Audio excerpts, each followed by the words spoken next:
This is the most insane thing that has happened to you guys. And I want you to pay attention to it. Who here has ever been hassled by the police? Okay. Okay. Who here has ever been hassled by the police for no reason? Okay, right. Now, what if I said I could give a policeman the magic power when they were hassling you, if they didn't want you there, to send you away for 2 to 6 months to a private facility where you don't have rights, where you can just disappear for a while only because he thinks that might be a good idea? Who here would like to give the police that power? Who here would like them to have that power? Think that's a good idea. If you gave that, even how about, by the way, who here believes there are good policemen out there? Right? There are. There are many of them. They're great. In fact, individually, I think most policemen are great guys. But if they're having to deal with a problem, how many people think if they were given that power, they would use that power? Okay? You guys all know this, right? Okay. Understand, I'm not making a political position. I'm making a legal position you guys need to be aware of, because they just passed a law in Arizona, Senate Bill 1070. It allows a policeman who suspects you may be in the country illegally to refer you to immigration. If you're unaware with immigration law, much of that is handled not by the standard system. It's handled by private contractors. Who here knew Mark, the guy from England who was here, right? Okay. Mark was here for a long time, then he disappeared. We got an email from Mark. This is what happened to Mark. He was picked up by the immigration authorities. He wasn't in the country legally. They were trying to prove his status, so they had to get his paperwork. They put him in a private prison in Eloy, run by contractors, not by the Border Patrol, run by contractors. It took 6 weeks. The more he talked about his rights and the right that he had, he could talk to his consulate, he could talk to his ambassador. They just put him deeper and deeper into the system. Anybody ever experienced that in jail or with somebody? The more you complain, the deeper you go, the more trouble you're in. Well, that's what happened to him. They finally sent him home. By the way, and we've talked about this before, so he got home, he's in the British system, which means he's got a place to stay, he's got food, and he's got a job, so whatever. Yeah, hey, so that's great for Mark, but here's the thing. We are not those people. Who here is right now carrying their passport on them? Okay? Who has a passport on them? Okay, your passport is going to be your only type of identification that will be foolproof for this, and let me show you why.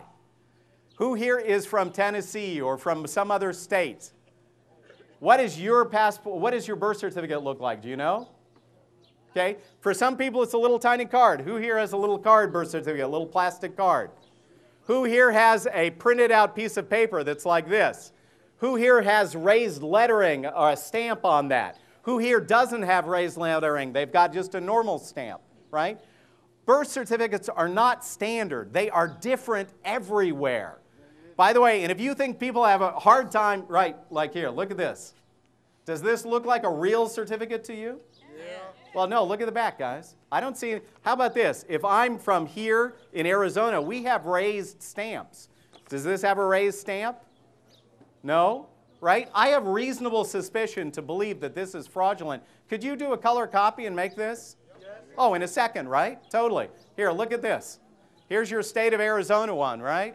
Do these look at all alike?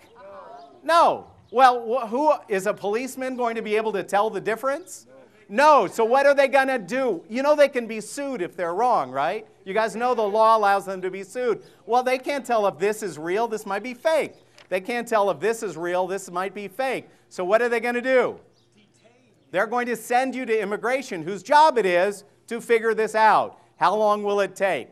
It can take months. Months. This is not, and by the way, this is not a political argument here, and I'm not talking about immigration, and that's not what the issue is. The issue is, based off of suspicion, police can now stop you and send you away for no reason at all, just because you have these papers, but they don't believe them. You guys got it? How many people here think that when you were involved in police, and they're upset with you, that they would take this ability and use it? How many of you think that, right? You know it. When I talk to my brother and sister and I talk to them, they don't believe that's possible. Is it possible? Yes. Will they use this? Yes. We know it's going to happen. Does it mean the police are evil? No. It doesn't mean that. What they are is they're going to follow the law. I don't know. Is this real? Is this real? I don't think so, man. Is this real? I don't think so. So the only thing you're going to be able to carry is a passport. Who here has the money to get a passport? What's a passport now? $75? $97. Who here has 97 bucks to get a passport? Okay? If you do, get it. Get it, because that's the one thing that'll keep you from getting in trouble. Okay?